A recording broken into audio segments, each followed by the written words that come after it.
नमस्कार साथियों, आज मैं आपको दिखा रहा हूँ एक शानदार मुर्रा कटड़ी जो कि मैंने अपनी मेहनत से तैयार की है। अभी इसकी उम्र 2 साल है, 2 साल और 6-7 दिन है।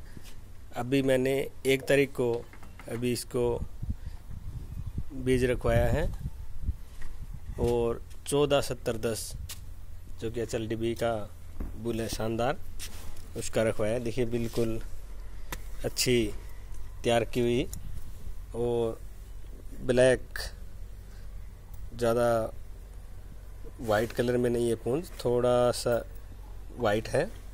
बहुत ही अच्छी शानदार ऊंची अच्छे थन भी हैं। आप देखिए बिल्कुल बढ़िया थन।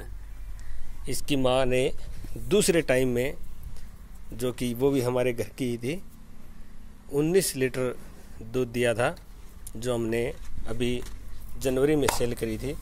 और अच्छे सींग, गुलाई पे शानदार कटड़ी है, बहुत ही अच्छी उम्दा नस्ल की। और जो कुछ भाई कहते हैं कि जो गोल सींग होते हैं वही मुर्रा नस्ल होती है, लेकिन ये ज़रूरी नहीं है कि जो गोल हो, अच्छी हो, जो बिल्कुल ब्लैक हो वही मुर्रा होती है। मैं तो मानता हूँ कि जो भी 15-16 प्लस दूध देती है वही मुर्रा होती है। अभी मैं इसकी मदर की मदर दिखाऊंगा, जिसने कि बहुत ही अच्छी कटड़ियाँ दी है।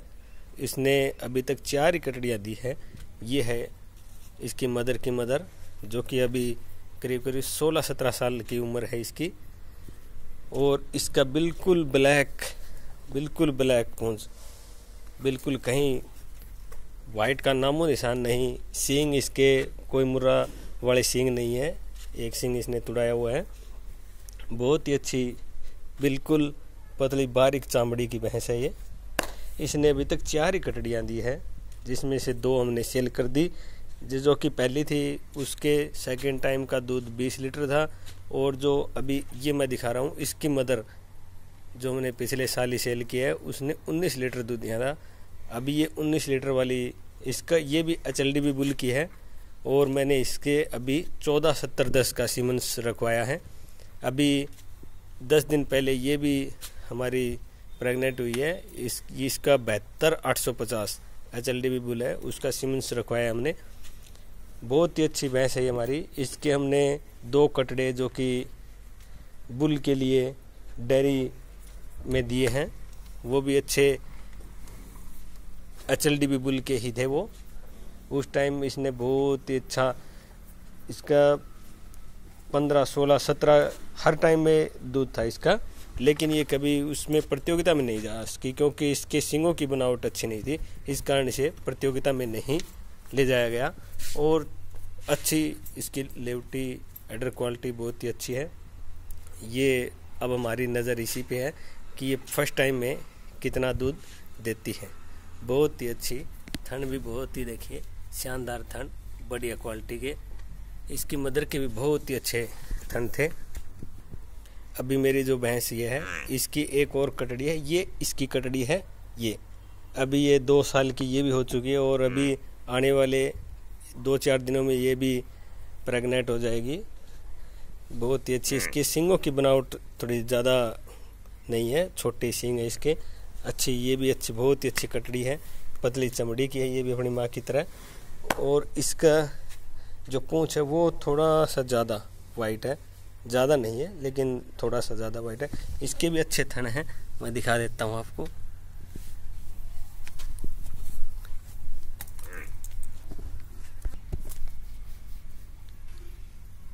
ये देखिए, ये भी बहुत ही अच्छे थनों की बनावट। ये भी मैंने बढ़िया तरीके से चराई करके तैयार किए नस्ल आगे के लिए। इसके भी अच्छी सीमेंस का ही बीज रखवाएंगे। उम्मीद है कि ये भी फर्स्ट टाइम में 15-16 के लगभग दूध की उम्मीद करते हैं इससे भी। कुछ भाई कहते हैं कि सींगों की बनावट अच्छी हो और वो मुर्रा नस्ल होती है, लेकिन ज़रूरी नहीं कि जो सींगों की बनावट हो, बिल्कुल ब्लैक जेड काली हो, वही दूध दे। बहुत से भाइयों के पास बहुत ही सुंदर सुंदर जोटियां हैं फर्स्ट टाइम की, सेकंड टाइम, लेकिन नहीं तो उनके अच्छा एडर होता है और नई दूध होता है। तो ज़रूरी नहीं है कि जो अच्छी सुंदर दिखने वाली भैंस हो वो ही मुर्रा हो।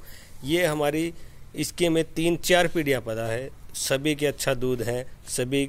अभी ये भैंस है, इसकी कटड़ी जो कि HLD बुल की थी, उसके बाद ये भी HLD बुल की, और इसका सीमेंस भी अभी इसके 14-17-10 है। तो बहुत ही अच्छा नस्ल का हर बार अच्छी तैयार कर रहे हैं हम। बहुत ही बढ़िया थनों का साइज, इसकी मदर के भी बहुत ही अच्छा थनों का साइज था और बहुत ही बढ़िया लेवटी थी, बिल्कुल ही नरम धार। देखिए कितनी सुंदर, बहुत ही सुंदर कटड़ी।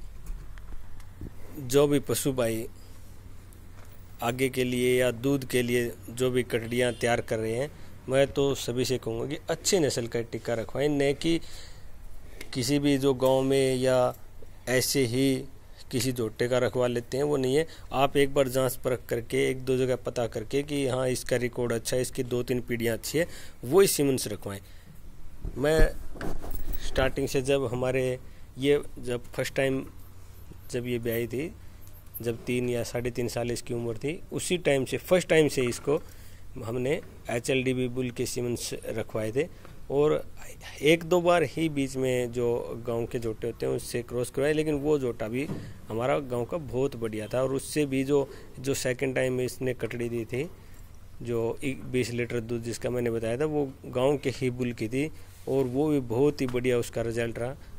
तो आप जो भी सीमेंट्स रखवाते हैं जांच परख करके बढ़िया सीमेंट से रखवाएं और आगे की नस्ल अपनी बढ़िया लें। ये फर्स्ट टाइम नस्ल नहीं मिलेगी आपको, कभी भी नहीं ले सकते आप। अगर माह का दूध 10-12 किलो है तो आप उम्मीद नहीं कर सकते कि आपकी कटड़ी का कम से कम 15-20 किलो दूध हो। आप 1-2 किलो बढ़ा सकते हैं अगर 3-4 टाइम आपने 3-4 जैसे पीढ़ी दर पीढ़ी आप बढ़िया सीमेंट्स यूज़ करते हैं, बढ़िया दूध की भैंस है, तो उसके बाद ही आपकी नस्ल चेंज हो सकती है।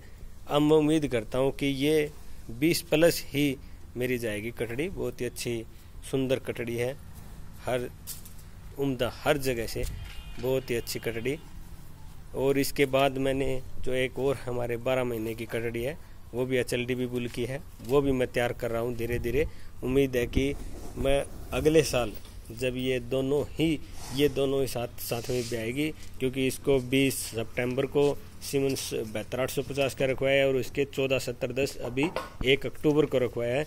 और आने वाले 2-4 दिन में जो कि मैंने आपको एक और अभी जो इसकी है वो कटड़ी, उसके भी अभी 2-4 दिन में अच्छी नस्ल का बुल का सीमेंस रखवाएंगे। तो तीनों ही अगली साल ये साथ में बहेगी और देखते हैं कौन सी टॉप में ये वाली ज़्यादा देती है या जो इसकी दूसरी कटड़ी है वो ज़्यादा दूध देती है, ये देखेंगे। और जो भी बढ़िया होगा, अगर ये इसने 20+ सेकंड टाइम में, फर्स्ट टाइम में अगर 15-16 लीटर ये दूध देती है तो इसका अच्छी, क्योंकि 2-3 पीढ़ियों से इसको तैयार कर रहे हैं जो कि रिकॉर्ड सीमेंस जिनके जोटे के बीज हैं उनका पता है, तो हम भी एक अच्छा सा बुल भी तैयार कर सकते हैं। अगर बहुत ही इसने अच्छा दूध दिया 15-16 के हर बार अगर फर्स्ट टाइम में, तो हम उम्मीद करते हैं कि सेकंड टाइम में 21-22 तक आराम से पहुंच सकती है। क्योंकि इसकी मदर ने सेकंड टाइम में 19, जो कि मैंने बात करी थी उनसे, तो नॉर्मल फीडिंग खिला कर ही 19 लीटर उन्होंने दूध निकाला है। तो अगर वो थर्ड टाइम में अभी जब ये ब्याएगी इसकी मदर, तो आराम से 20-22 तो आराम से बिल्कुल नॉर्मल ही है। क्योंकि फर्स्ट टाइम में हमारे घर पे इसने 14-15 इसकी मदर ने दूध दिया, फिर वहाँ पे 19 दिया, तो आगे थर्ड टाइम में तो अच्छा बेस्ट टाइम होता है भैंस का। तो मैं तो सभी भाइयों से, किसान भाइयों से यही कहूँगा कि अगर आप जो भी सीमेंस रखवाते हैं, एक तो आप अच्छी जांच परख करके उसकी माँ का, उसकी मदर का, उसकी दादी का 3-4 रिकॉर्ड चेक करें, इसके बाद ही आप सीमेंस रखवाएं। न कि जो कि गांव में सरकारी जोटे छोड़ रखे होते हैं उनसे आप क्रॉस कराएं, क्योंकि उनकी मदर के इतने ज़्यादा नहीं तो अपने को रिकॉर्ड पता होता है और नहीं उनका ज़्यादा दूध होता है। अगर ज़्यादा ही दूध होता है तो वो ऑब्वियसली बात है कि वो जोटा रखेंगे नहीं। तो धन्यवाद साथियों।